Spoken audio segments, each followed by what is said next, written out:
Hi everyone, Harness Racing Australia today is really pleased to be able to launch the Gold Crosses report in conjunction with Racing Information Services Enterprise, also known as RISE. I've got Nick Hooper here with me, who's the president of the Harness Breeders Victoria. And the purpose of this quick video is just for me to show the website users how to find the report.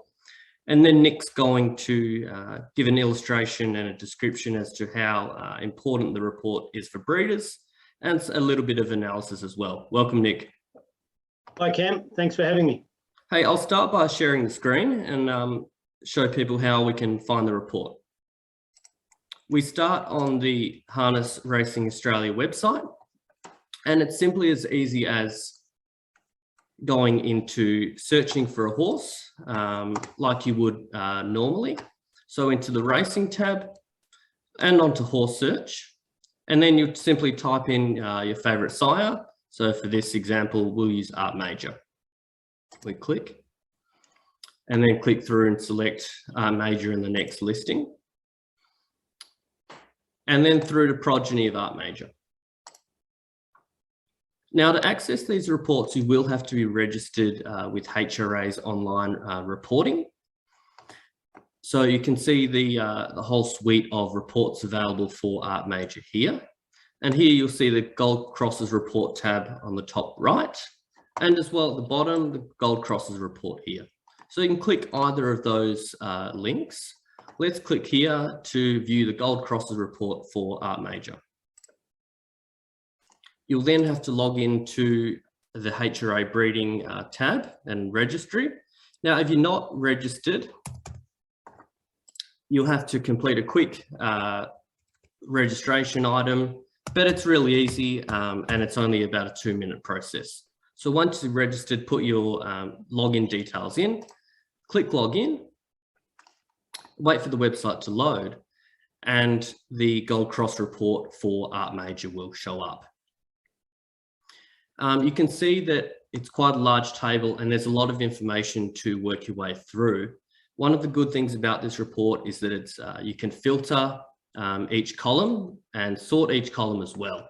So on each of the highlighted tabs here, you can sort by broodmare sire A to Z, the number of foals the progeny have out of that stallion, how many are two, starters, percentage of winners, 3-year-olds by time, and by earnings as well. And you can even search for the name of the highest earning foal and what the highest earning foal out of that match has produced as well. So over to you, Nick. Can you tell us why this report's really vital for breeders and how it's used? I've been very jealous of the fact that it's something similar, Crosses of Gold, has been available on the US website for quite some time, and love the fact that it was very easy to use, and the fact that HRA had this information and been able to, through RISE, turn its data into something very similar. I think it'll be really useful. Now, ultimately, a sire over a broodmare sire is only 75% of the genetics of any match, but it does give you a guide as to where things are working and perhaps where things aren't, which might guide you if you're trying to make decisions as to where to place your mare. So I've always found it useful. Not every stat on here is going to be helpful. There has to be enough information on each cross for it to be statistically relevant. But especially if you're thinking of going to a sire like Art Major, who has a large number of progeny, then you are going to get a really good statistical set of data that can help you make your decision. Okay, thanks, Nick. And a bit of analysis here. What would breeders be looking for in the Art Major Cross of Gold here? Look, I think there's a range of things, but I think the average stakes per starter, which is the column third from the right, is one that I would find of interest. And I suppose the thing you've got to be careful here is to see how influential the highest winner of that cross has actually been and what that actually does to the average. Because, for example, Iroquois mares are sitting second, but we can see that 400,000 of that 527 sat with the one. There's only been the 2 starters. So statistically, it's arguably not enough information. But you can start to see some others that have got a number of starters being in that 3rd column. And so you start to get some statistical relevance into that average, and it starts to set some patterns.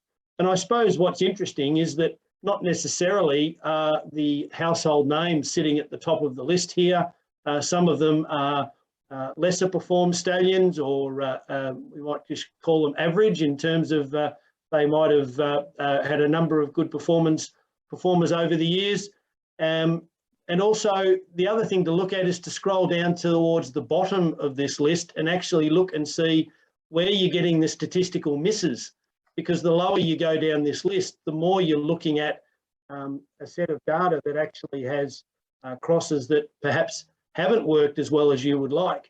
Now, certainly when you're in the 1s and 2s down at the bottom and they haven't been to the races, then that information is probably too small to be statistically relevant. But if you were to scroll up a little bit, Cam, you get some data starting to appear, and you get some information. And if you pause there for me,